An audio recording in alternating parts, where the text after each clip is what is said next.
이게 맞물려 가지고 지금 신세계 쪽이 다 그쪽을 들어가 있다 보니까 동서울 터미널 개발하는 것도 같이 맞물려 있는 것 같아요. 네, 아틀리에끼리 좀 많이 적은 것 같다라고. 상권이 더 성숙해지는 그런 느낌이죠. 원래 F&B 위주로 돌아가다가 맞습니다. 패션으로 넘어가게 되는.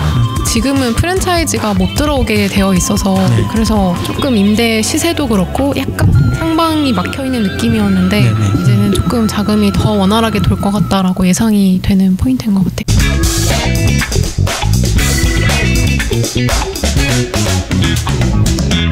안녕하세요. 빌딩 반상의 노건우입니다. 오늘도 우리 빌딩 반상의 14회차 시작하도록 할 텐데 인사들 한 번씩 해주시죠. 안녕하세요. 방구석 건물주 하고 있는 고재은 팀장입니다. 네, 안태환입니다. 네, 안녕하세요. 윤광규 팀장입니다.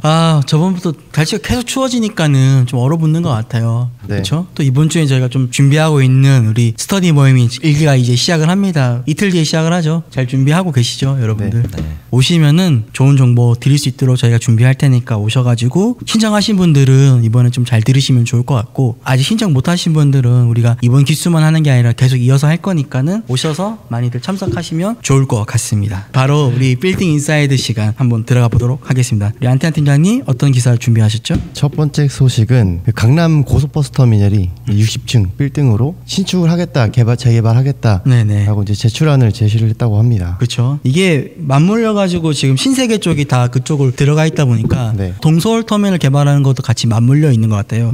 요 기사도 같이 한번 보면서 우리 이야기하면 좋을 것 같습니다. 신세계가 주도를 해서 동서울 터미널도 랜드마크로 지금 짓는다고 하고 31년 내 완공을 목표로 한다고 합니다. 아무래도 이 터미널들이 지금 뭐 KTX 많이 타고 다니고 아직 그래도 버스 타시는 워낙 많잖아요, 사실은. 그러다 보니까는 이런 옛날에 터미널 하면은 다들 모이는 장소였고 만남의 장소였고 이러는데 그런 것들이 개발하다 보면은 마찬가지로 뭐 좋은 시설들이 들어오지 않을까? 그리고 좋은 시설이 들어오게 되면은 임차인분들도 좀 많이 바뀔 것 같다는 생각이 좀 들긴 하더라고요. 그런 것들 주목하면 좋을 것 같고, 이런 대형 개발을 하게 되면 더 좋아질까요? 당연히 좋아지긴 하겠죠. 이게 뭐 복합적으로 다 들어온 시설이다 보니까 주거도 있고 상업용도 있다 보니까 계속 올릴 것 같아요. 더. 그리고 또 이동 수단도 좋잖아요. 그렇죠. 네, 약속 장소도 만나기 좋고. 지금 고속터미널 쪽이랑 동서울 터미널 쪽은 이런 호재가 있긴 하지만은 그래도 거래량이 많지는 않았잖아요, 사실은. 지역 대비했을 때 이런 것들이 앞으로 이제 좀 개발이 되고 나면 유동 인구도 증가하면서 또 임차인들로 변경되면서 수요가 있으면 이쪽을 좀 보시는 것도 나쁘지 않겠다라는 생각이 들긴 했었거든요. 혹시 다른 분들도 의사는 또 있을까요, 혹시? 저도 개인적으로 구이 쪽은 좀 그래도 긍정적으로 바라보고 있습니다. 최근에 또 이스트폴 아파트도 들어왔고 그 일대가 좀 변화가 있는 것 같아서 그러면은 여기 동서울 터미널도 좀 개발이 되면 그 주변 일대가 그래도 좀 탈바꿈이 될 수 있는 그런 시작이 되지 않을까라고 생각을 합니다. 예전에는 보면 동서울 터미널에 유동인구가 엄청 많았었거든요. 그렇죠. 지금 잘하면 뭐 한 번쯤 무조건 왔죠. 왔죠 뭐. 근데 여기서 항상 지원했습니다. 저도 국민들이 지지 않았는데.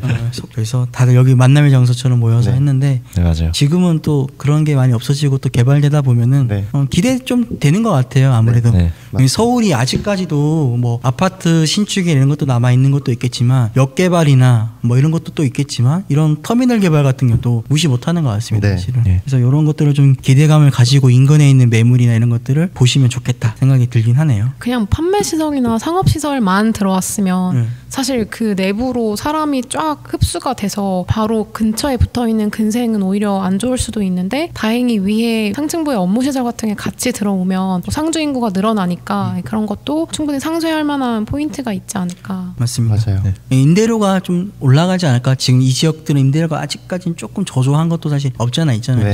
이런 지역들은 뭐 더 좋아지겠다는 생각이 들긴 합니다. 그리고 신세계가 뭔가 지으면 어쨌든 되게 외관이나 이런 것도 좀 세련되게 예쁘게 지는 회사는 맞으니까 그 동네 전체가 좀 이렇게 고급스러워지는 그런 느낌도 있는 것 같아요. 이 지역에 스타필드 들어온다고 하더라고요. 여기 안에요? 동서울 터미널 쪽에 개발하게 되면 스타필드를 무조건 넣으려고 하다 보니까는 개발이 조금 뭐 이렇게 더뎌지거나 그런 것도 있는 것 같은데, 그러면은 확실히 또 많이 올리겠죠. 그런 것들이 있는 것 같습니다. 다음으로 우리 또 하나의 기사 또 어떤 게 있었죠? 프로젝트 리츠가 이달 28일에 본격 도입을 한다고 하는데, 이게 원래 리츠 회사가 원래는 부동산 개발을 하고 뭐 운영이라든지 직접 하지를 못했었는데 맞습니다. 지금 운영까지 하게끔 지금 추진을 하고 있습니다. 이게 이제 왜 나오는지를 좀 볼 수 있는 거 사실은. 결국은 PF 대출이나 이런 것들이 묶이다 보니까 개발들이 이제 운영권이 없다 보니까 리치가 많이 안 들어가다 보니까는 개발을 많이 안 했다고 보여지는 것 같아요. 그러다 보니 핵심적인 부분은 운영까지도 가능해서 매각까지도 진행할 수 있는 건들이 생기다 보니까 앞으로 조금 여기 것들은 좀 기초를 좀 주목해봐도 되지 않을까 생각이 들긴 하더라고요. 그렇죠.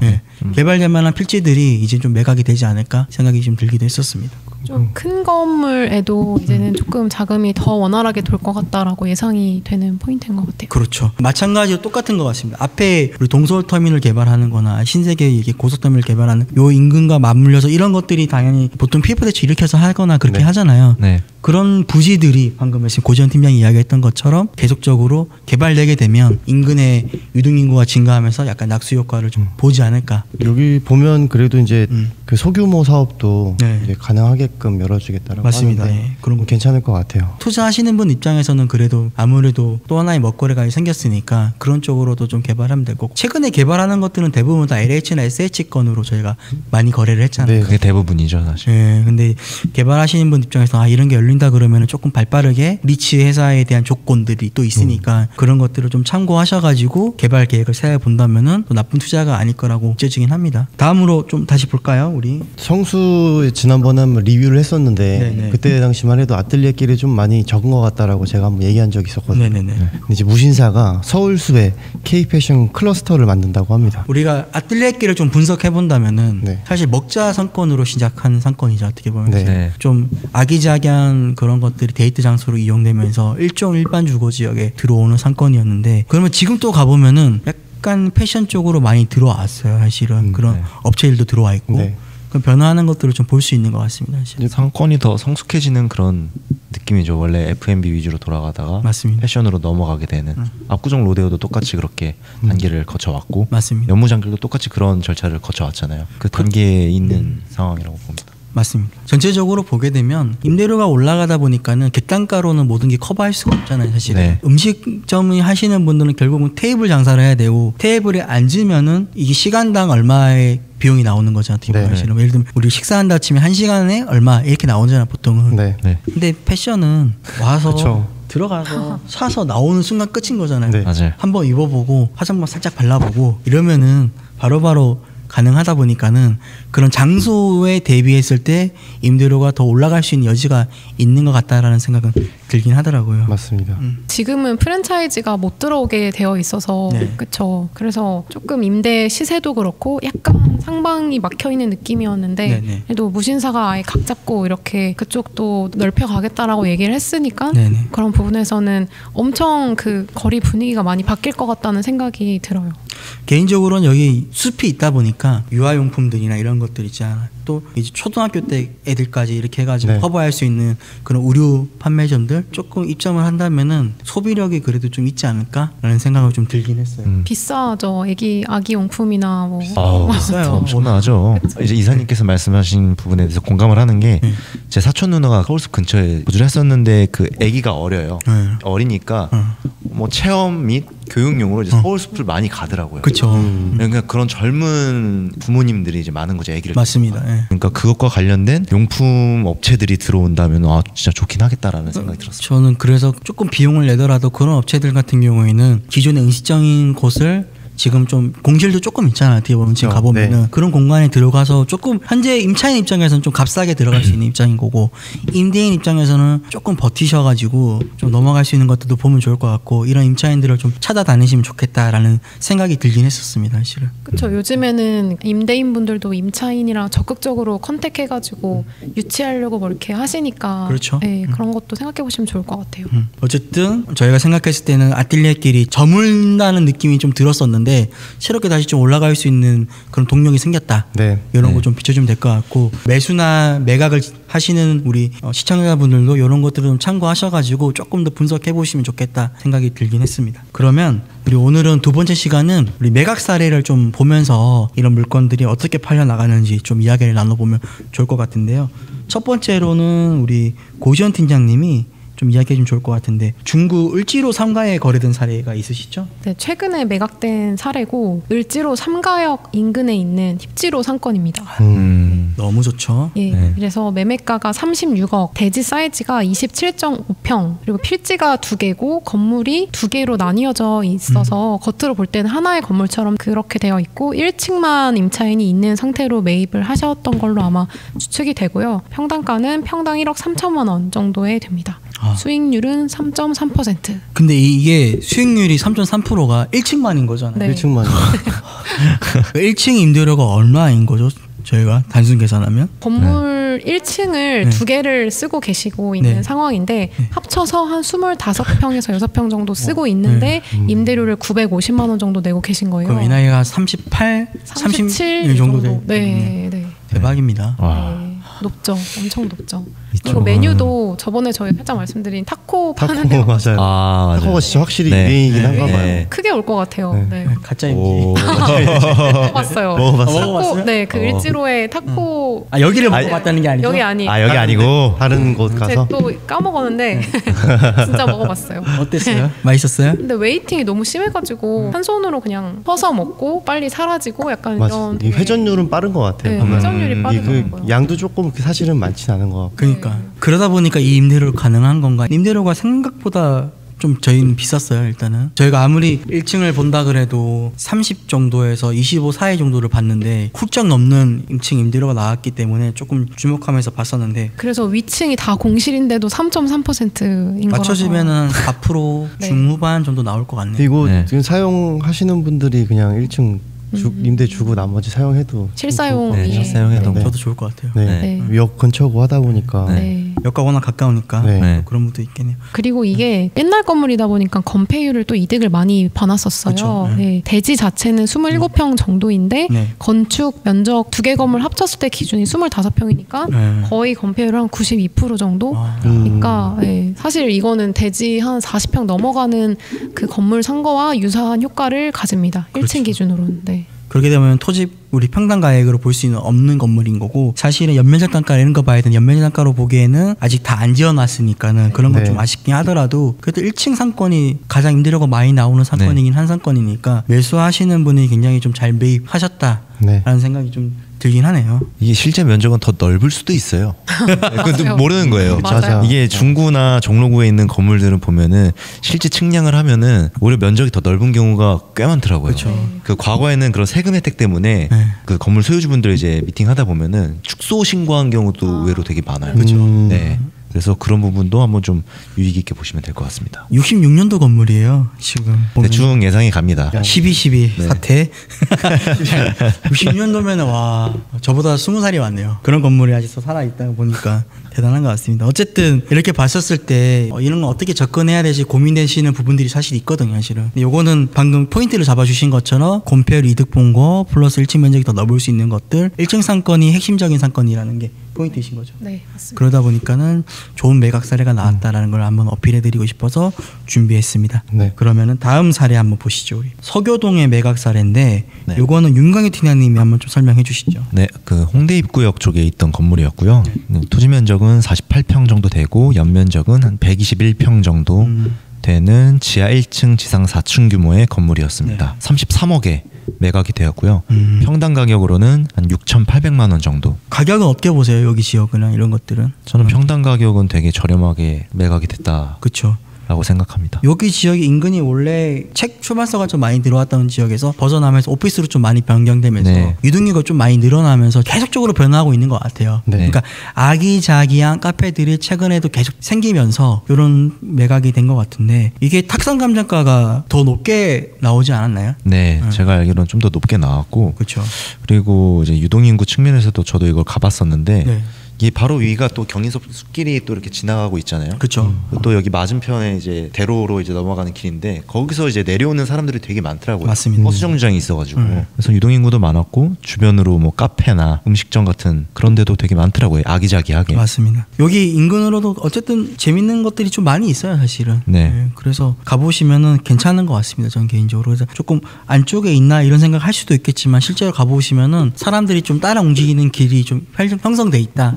라고 볼 수 있을 것 같습니다. 네. 그리고 홍대 입구 위치니까 외국인들이 오기에 너무 좋기 때문에 사실 저는 홍대 매물 볼 때는 특히 상층부는 비어있다고 하면 호스텔 되나부터 보게 되긴 하거든요. 요새는 그렇죠. 네, 네. 그게 수익성이 어쨌든 지금은 제일 높다고 생각해서 근데 요 매물은 사실 검토를 해봤을 때 뭐 그건 조금 어려울 수 있는 매물이기는 했어서 네네 호스텔은 불가했습니다. 네, 왜냐면은 이게 주거 지역이다 보니까 그럴 수 있죠. 도로 조건이 8m를 접하고 있지 않아서 그렇죠. 네, 마포구는 그 예외 조건에 해당이 되지 않는다고 하더라고요. 마포구는 무조건 포인트네. 8m 네네, 무조건 8m 이상 무조건 접해야 돼. 웬만한 건 거의 쉽지 않겠네요. 네. 외국 관광객들이 좀 많으니까 약간 그런 좀 관점을 구청에서도 인지를 계속 하고 계실 수도 네. 있겠네요. 그래도 괜찮은 것 같아요. 네. 어쨌든 30억대에 대지평수 48평에 평당 6,800만 원인데 용도 변경이 다 가능한 리모델링 살짝 해가지고 임차를 충분히 맞추면은 괜찮은 임대료가 좀 나오지 않을까. 지금 연면적이 120평도 되는 거죠. 120평이면은 NI를 저희가 한 10 정도 잡고 한다 보면 한 1,200에서 1,300 정도 내외 수익 임대료가 나올 수 있겠네요. 네. 단순 계산하게 되면. 네. 이게 여기도 의외로 1층 임대료가 높아요. 싸지 않아요. 네, 여기 주변에 1층 임대료가 매우 높아서 충분히 그럼 평당 임대료가 평균으로 했을 때 말씀하신 것처럼 10만 원 네. 초반대까지는 가능할 것 같아요. 상부층이 조금 낮아요. 네, 맞아요. 다시 상부층. 솔직하게 예를 들면 여기 지역 1층이랑 약간 노출된 지하, 그러니까 반지하층 노출된 데는 임대료 생각보다 센데 근데 2, 3층이 임대료가 생각보다 좀 낮더라고요 보니까. 네, 맞아요. 전층으로 봤을 때는 NI가 한 10 정도 되려나 이렇게 좀 제가 맞습니다. 기준 좀 잡은 것 같습니다. 네. 그래도 사무실 수요도 꽤 있는 편이라 그래도 임대는 맞춰질 것 같아요. 여기는. 네. 또 무리 이게- 없이. 네. 또 이게 우측으로 보면은 네. 이제 아래쪽으로 이제 경사가 있어서 그쵸? 지하 1층이 일부 노출이 되어 있는 건물이거든요. 어떤 임차인이 들어오면 좋겠나요? 또 홍대는 거의 보통 영상이나 네. 조금 작은 사무실들 쓰시는 분들이 많아서 그쵸. 그런 임차인들이 들어오지 않을까. 네. 저는 개인적으로 지하층이랑 1층에는 약간 펜시샵 여기 인근에 가면 좀 있거든요. 네네네. 그래서 펜시샵 좀 넣으면은 생각보다 소유가 있어요. 펜시샵 좀 넣고 상부층으로는 사무실 같은 거 넣고 네. 2층에 카페 넣어도 상관없이 나쁘지 않게 싸게 오히려 들어오는 카페들이 들어올 수 있으면은 약간 나쁘지 않을 것 같다는 생각도 들기도 하고 그렇네요. 그리고 층별 면적도 쪼개서 봤을 때 이게 20평, 23평, 20평대 초반으로 끊어지는데 이것도 딱 되게 범용성으로 그쵸. 좋게 넓게 네, 괜찮은 면적인 게 홍대는 그 영세한 임차인들 분들도 많이 들어오려고 하기 때문에 한 층당 면적이 한 30평 초중반대가 되면은 오히려 쪼개서 준다거나 이런 걸 많이 고민하실 맞아요. 포인트가 네. 되거든요. 그래서 면적도 23평 정도면 뭐 사무실 주기에도 괜찮고 말씀하신 근생 판매점 같은 거 주기에도 딱 그냥 괜찮은 뭐 마지노선 면적인 것 같다 이렇게 보여지는 것 같아요. 임차인 입장에서 너무 좋은 포인트 짚어주신 네. 것 같아요. 300만 원 넘는 임차인들이 많이 없어요. 상부층으로 네. 내려면 300만 원 좀 부담스럽거든요. 200만 원 선 내외에서는 커버가 좀 되는 것 같은 느낌이니까 네. 우리 임대인분들께서는 그런 포지션이 좀 잡고 보시면 좋겠다. 그 반듯하게 좀 잘 올라갔죠 어느 정도는. 네. 그런 것도 장점으로 보여지네요. 서교동에 좋은 또 사례가 봤고 이런 것들은 앞으로 우리가 한번 어떻게 바뀌었는지도 앞에 매물도 그렇고 요것도 그렇고 어떻게 좀 바뀌고 어떤 임차인이 들어오는지 좀 보면 좋을 것 같아요. 네. 네. 다음으로 한번 또 보면 좋을 것 같은 게 이태원동의 매각 사례인데 요거는 우리 안태한 팀장님이 한번 설명해 네, 주시죠. 제일 사람이 유노인과 많은 곳이죠. 맞습니다. 해밀턴 호텔 뒤쪽에 있는 매물이었는데 토지 면적이 128.87평인데 그 연면적은 270평 그리고 지하 2층에 지상 3층의 높이입니다. 그리고 금액은 160억에 매각이 됐는데 평당 금액은 1억 2천 정도에 거래가 됐습니다. 평당 금액이 좀 예쁜 것 같아요. 네, 저도 평당 금액이 좀 아름답다. 수익률은 솔직하게 이야기 드리면 좀 아쉽긴 하거든요. 네. 그러니까 다들 160억짜리 하는데 수익이 이렇게밖에 안 나와 이렇게 생각할 수 있겠지만은 이태원에 지금 수익 나오는 물건이 거의 없잖아요, 사실은. 근데 왜 그러냐는 이유를 좀 알고 봐야 되는 게 그러니까 코로나 때 이후로 해가지고 임대료를 많이 미납도 생겼었고 네. 좀 낮게 받을 수 없는 상황들이 있었다 보니까는 그러면서 맞춰진 임차인들이거든 사실은. 근데 최근에 가보면은 이태원만큼 사람 많은 곳이 성수동, 명동 빼고는 사실 없는 것 같아요. 노대호보다는 이태원이 더 많은 것 같아요. 밤상권은 뭐 최강이죠. 네. 그러다 보니까는 요거는 좀 끌고 가시면서 보시려는 생각이 좀 들기도 하고 네. 수익률 계산했을 때 2.5% 정도 나오니까는 한 60% 대출을 좀 받으시면은 커버가 되려나? 50%는 60%? 그 정도면은 한 현금 한 80억 정도는 가지고 있어야 좀 네. 역마진이 안 날 것 같아요. 예. 충분히 임대료 개선이 가능한 곳이라 예. 네. 가능할 것 같아요 지금. 그래서 요런 관점에서 보지 않았을까? 명도하지 않고 승계 조건이었죠. 아니었으니까는 네네. 그런 관점에서 괜찮았던 것 같습니다. 또 옆에 보면은 그 경사가 있거든요. 계단으로. 그렇죠. 지하 2층인데 지하 2층이 그냥 표면성 보이는 지상 1층으로 사용을 하고 있는 것 같아요. 그런 부분도 장점으로 보여줄 수 있는 거네요. 그러면 어쨌든 한 계층이 더 노출돼 있다. 이 건물의 장점일 수 있고 임대료를 그러면 여쭤보고 싶은 게 전층 지금 이게 임대료로 봤을 때 NI는 어느 정도로 좀 지금은 맞춰질 수 있을까요? 이 건물이 만약 비어 있다고 한다면 전체적으로 다 봤을 때요.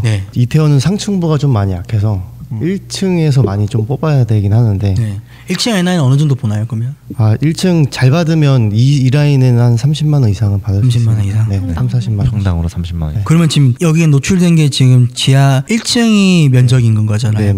그러면 56.56평이니까 한 1,700 정도에서 내외를 받을 수 있겠네요. 상부층은 NI를 그럼 한 6, 7보다 높지 않나요? 그래도? 여기는 조금 더 받을 수 있을 것 같아요. 그쵸? 계단이 있다 보니까 바로 들어갈 수 있는 공간이 있어서 괜찮을 것 같습니다. 더. 그래서 저는 이태원 상부층 맞춘다 그러면은 최소 8에서 한 14회 정도는 이야기 드리긴 하거든요. 왜냐면은 그래도 주말에 좀 장사가 되는 게 있어서 최근 들어서 맞춰지는 것들은 요 정도 수준 좀 될 것 같다 NI가 말씀드리는데 지금 요 건물은 그 정도는 좀 안 되는 것 같다는 생각이 들긴 하네요. 어쨌든 이태원에도 지금 매각이 되고 있는 것들이 있고 어쨌든 이태원은 또 이제 또 하나 이야기 드리시면 호재가 좀 계속 반영되고 있잖아요. 지금. 한남 뉴타운도 있고 여러 가지가 있으니까. 용산 개발 지금 여기 밑에 개발하는 것들이 있고 이런 것들을 좀 보신다면은 어떻게 보세요? 지금 사람들이 그래도 많이 모이는 곳은 해밀턴 뒤쪽 길이 가장 많고 사실은 그런데 뭐 상권이 확장돼 가지고 경리단길까지 혹시 계속 넘어갈까요? 쉽진 않을 것 같습니다. 그렇죠. 이런 게 사실은 고객분들이 궁금해하실 것 같아요. 경리단길보다는 저기 이제 지금 해밀턴은 이태원역 기준으로 북쪽이잖아요. 그렇죠. 남쪽이 조금 더 활성화될. 그렇죠. 근데 거기도 평당가가 싸진 않잖아요. 지금 한 1억 5천 정도 지금 가고 있으니까. 그래도 그쪽이 조금 더 활발해질 수 있다. 지금보다는 더 활발. 근데 거기 가 보면은 2층 건물들이 꽤 많으니까 사실은 좀 개발이 좀 더 된다 그러면은 좋지 않을까 생각은 들긴 하네요. 한남 전 3구역 쪽 라인은 신축된 것들도 생각보다 꽤 있거든요. 그래서 임대 맞추고도 있고 사람들이 조금 그래도 들어오는 것 같기는 합니다. 그렇죠. 저도 여기에 요 밑에 쪽에 최근에 거래 파크사이드 아파트 쪽에 거래 작년에 한 게 있어가지고 지금 임차 맞춰가지고 하고 있는데 그래도 잘 영업 되시는 것 같고 나쁘지 않은 것 같아서 여기는 조금 더 주목해봐도 될 것 같은 느낌이 보여주죠 사실은.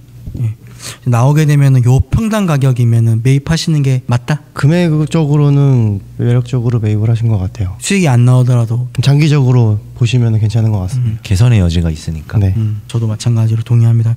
여기는 그럼 어느 정도 마지선까지 보면 될까? 괜찮을까요? 평당 가격을? 사실 여기는 평당 가격으로만 매기기가 조금 애매한 곳이라 임대료가 어느 정도 좀 받을 수 있는지 그리고 뭐 아까 말씀드렸다시피 좀 오래된 건물들이 많거든요. 건폐율이랑 용적률을 얼마큼 좀 더 받았는지에 따라서 확인해 보시면 좋을 것 같긴 합니다. 특수한 상권인 만큼 또 개별성이 좀 짙은 곳인 것 같습니다. 건물별로 개별성이 좀 짙으니 그런 것도 좀 따져보고 매입하자. 그래서 단순히 평당 가격으로만 보지 말고 접근했으면 좋겠다. 이 말씀이신 거죠? 맞습니다. 그리고 하나 유의하실 거는 이태원 지역도 그렇고 종로랑 한남 쪽까지 해서 거래하실 때 꼭 지적도 확인하셔야 되는 게 이게 이쪽 라인으로 해서 그 다른 사람 땅 침범해 있거나 뭐 이런 땅들이 굉장히 많더라고요.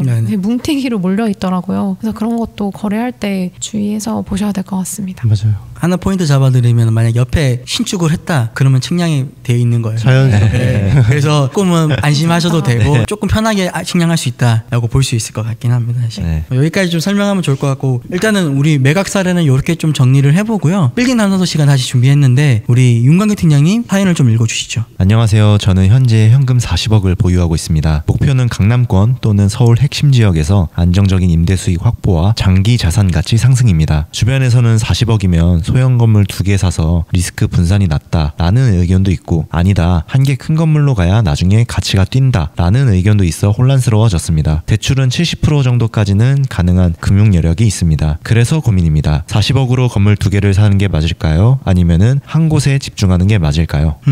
고민되실 것 같아요. 제 고객분도 좀 고민하시는데 여기서 포인트를 하나 좀 잡고 싶은 거는 이분이 지금 임대 수익으로만 맞추시는 거잖아요. 직영으로 운영하실 부분은 없다라는 걸 전제를 해놓고 그러면은 일단은 2개로 나누자. 혹시 손? 아니에요? 무조건 2개로 나누기보다는 이 금액에 따라 좀 다른 것 같아요. 여기서 만약에 현금을 좀 더 많이 보유하고 있을 때 100억, 200억이 넘어갔을 때는 또 나중에 황금성도 생각을 해야 되잖아요. 그렇죠. 그런적인 측면에서는 나중에 2개로 또 분산하는 것도 괜찮을 것 같긴 한데 현재 보유하고 계신 금액에서는 저는 1개로 추천을 드립니다. 저는 또 이거는 뭐 정답은 없는 거라고 생각하거든요. 이제 뭐 하나의 또 뭐 대안이 있다라고 한다면은 물론 이제 상담을 주신 분이 좀 리스크를 얼마만큼 감내할 것이냐에 따라서 선택지가 달라질 것 같기는 한데요. 만약에 뭐 황금성 측면에서 건물 2개를 산다고 하면은 하나는 좀 수익이 나는 거, 그리고 하나는 수익이 좀 덜 나는 대신에 역마진이 좀 나더라도 싸게 살 수 있는 거.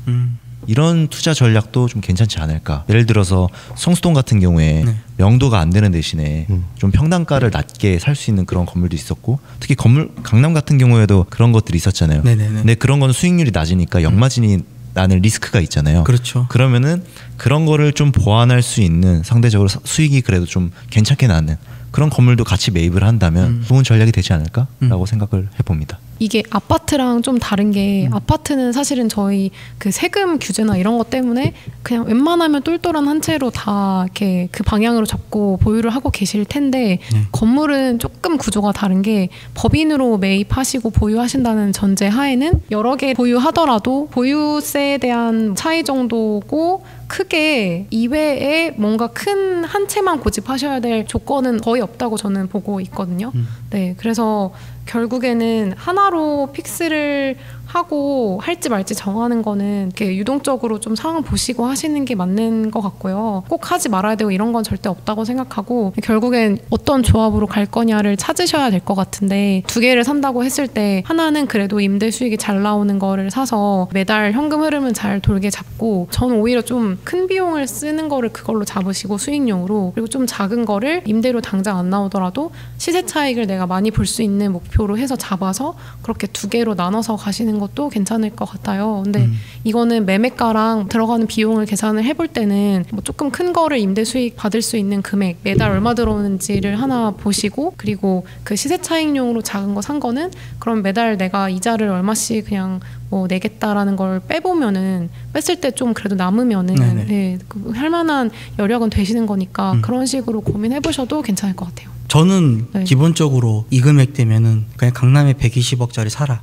라고 하는 주의거든요. 사실은 제 개인적인 취지에서는. 근데 만약에 이렇게 방금 말씀하신 수익이 좀 나와야 된다 라고 한다면은 쪼개되 반반 하지 말고 10억 투자하는 거랑 30억 투자하는 거랑 나눴으면 좋겠어요.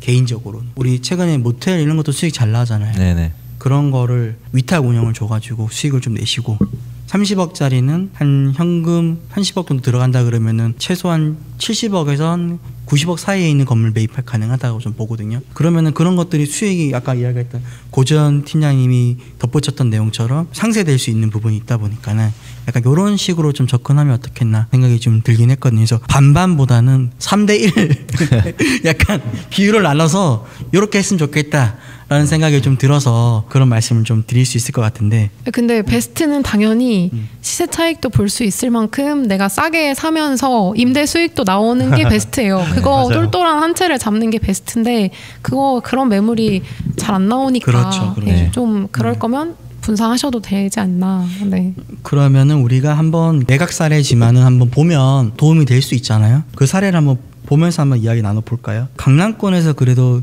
뭐 매각됐던 사례 중에 역삼동 매각 사례였죠. 요거 한번 어떻게 보셨는지 한번 이야기해 주실까요, 안태환 팀장님? 역삼동 695의 11번지인데 이게 25년도 1월 달에 매각된 사례거든요.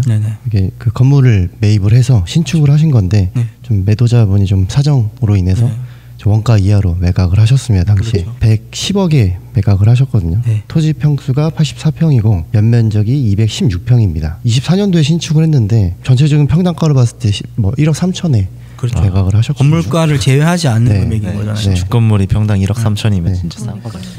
매도자분은 좀 속이 쓰리시겠지만 매입을 하신 분은 전 정말 잘 매입을 했다 생각을 했었는데, 이유가 1층에 필로티로 날리고 주차를 다 집어넣었어요. 한 11대 12대 정도가 들어갈 정도. 맞아요. 맞아요. 건물 사이즈도 다 적당하게 다 지었기 때문에 임차도 충분히 잘 맞추셨을 거라고 생각합니다. 요런 건물이 이제 현금 40억을 다 투입해서 매입할 수 있는 건물을 보시는 거잖아요. 그렇죠. 어떠세요? 요 지금 우리가 맞추려고 하는 임차 금액이 한 3천만 원 정도 되는 거잖아요. 어떻게 보면 실은. 그래야지 수익이 한 3.4% 나오고 보존될 것 같은데 가능한 임대료일까요, 혹시? 보셨을 때? 충분히 가능한 임대료죠. 뭐 물론 제가 여기가 얼마의 임차가 들어왔는지는 모르겠지만 3천만 원 정도 수준이면 충분히 가능한 임대료긴 합니다. 가능할 것 같다. 평당 연면적이 한 216평이면 평당 한 13에서 14만 원 그렇죠. 정도. 저는 조금 보수적으로 보는 측면인데요. 이 지역은 평지인데도 있지만 언덕길이 좀 있는 지역도 있고 그러잖아요. 그리고 아직까지 다가구들이 조금 또 밀집되어 있는 건물들이 좀 있기 때문에 요 임대료보다는 조금 낮은 금액이 2,500에서 2,800 수준이 될 것 같아요. 제 개인적으로 생각할 때. 뭐 그렇게 정도 맞춰지지 않았을까라는 추측성 이야기를 좀 드리는 거고, 그러다 보니까는 생각해 보면은 내가 40억을 투입을 해서 남는 금액을 생각한다면은 그것도 고려해야 될 부분이다라는 생각이 좀 들긴 하네요. 그럼 다음 사례를 한번 또 보시죠. 역삼동에 있는 건물이고요. 매매가는 109억 5천. 그리고 토지 면적은 이제 76평, 연면적은 한 315평 정도 되는 지하 3층, 지상 5층 건물입니다. 원래 2002년도에 지어진 건물인데 2023년에 리모델링이 한번 됐습니다. 네네. 그리고 건설사에서 이제 통임대로 임차가 맞춰져 있었던 그런 건물이었습니다. 이게 좀 용적률도 좀 이득받고 지하도 많이 팠던 건물이어가지고 4억으로 임차 문의가 계속적으로 있었던 물건으로 저는 기억을 하고 있거든요. 그리고 지금도 수익률도 한 4% 초반대 수익이 나오고 있어서 괜찮은 금액대였지 않았나 생각은 들긴 했었고요. 저는 아까 그 물건보다는 이 물건이 좀 더 메리트 있는 것 같아요. 제 개인적으로 조금 더 입지도 여기가 조금 더 좋고 건물도 연면적이 약 100평 가까이 더 많거든요. 사실은 같은 금액대라고 친다면은 저는 연면적 넓은 게 좋아요. 그래서 요거에 전 더 마음에 든다 생각이 저는 지하 3층까지 판 건물이 이 정도 사이즈에서 잘 없죠. 네, 110억, 100억. 그래서 저는 요 물건은 좀 메리트가 있었다라고 판단이 들고, 요런 건물을 매입하신다면 후회하지 않을 것 같다라는 생각도 좀 들긴 합니다. 그렇죠. 아마 임차인이 지금 이제 한 2년 정도의 기간으로 들어오신 건데 임대료 미납 없이 잘 낸다는 전제하에서 말씀을 드리는 거고요. 그런 것 같습니다. 내부 인테리어도 어느 정도 해놨기 때문에 임차인분이 뭐 따로 인테리어를 안 하신 걸로 알고 있어요. 그게 전 임차인이 한 건가요? 기존 임차인이 하셨었죠. 그런 부분도 장점인 것 같아요. 사실 이 건물 보실 때 100억대 물건들 중에서는 요 물건을 좀 보시면 좋을 것 같고, 소액대로 나눈다 그러면은 어떻게 보세요? 아까 우리가 이야기했던 서교동 물건이나 을지로 물건이나 이런 것들은 어떻게 접근하면 좋을까요? 이런 것들도 메리트 있지 않을까요? 개인적으로는 저는 메리트 있는 것 같아요. 을지로 거는 저는 괜찮은 것 같아요. 을지로 거는 지금 매각 금액이 한 36억 정도 들어가니까는 실투자 금액을 잡으면은 약 13억 정도 들어가려나요? 한 그 정도 들어갈 것 같네요. 그 정도 들어갈까? 30% 정도의 수익률을 한다 그러면은 그 정도 내외에서 세금까지 계산한다면은 그러면 안정적으로 좀 가져갈 수 있을 것 같으니까 13억 들어가고 27억 남네. 그럴 수도 있겠네요. 임대 수익형으로 뭘 산다고 하시면 제일 중요하게 보셔야 될 거는 공실이 여기가 날지 안 날지 그 리스크가 정말 적어야 되는 위치인 것 같아요. 그게 제일 중요한 것 같아요. 저는 아까 이야기 드렸던 숙박시설을 한번 생각을 해본다면은 저희가 최근에 뭐 거래되는 것들 보면은 객실 한 20개 내외에서 요 금액대에서는 한 30억 미만 같은 경우에는 20개 정도 객실 내외잖아요. 그러면은 객실당 월 한 150만 원 내외에서 많으면 200만 원까지 보더라고요. 수익률을 본다면은. 그러면은 한 3천에서 많으면 4천 내외인데 4천까지는 안 갈 것 같고 제 생각인데 3천만 원에서 이것저것 떼고 나면 한 1,200에 1,300 남지 않을까? 이런 물건도 전 괜찮을 것 같아요. 저도 뭐 직접 운영 안 하더라도 최근에 매각된 그런 숙박 관련된 건물들의 임차를 줬어도 수익률이 4%가 넘는 경우가 많더라고요. 맞아요. 그래서 충분히 메리트 있지 않을까 생각합니다. 소액대로 봤을 때는 이렇게 나누는 것도 괜찮다. 그래서 모텔, 호텔 직접 운영하지 마시고 위탁 주시거나 임차 주셔가지고 대신 리모델링이나 좀 TI 비용 이런 것들은 좀 주시면서 하는 것들을 좀 생각을 해보자라고 드릴 수 있을 것 같아요.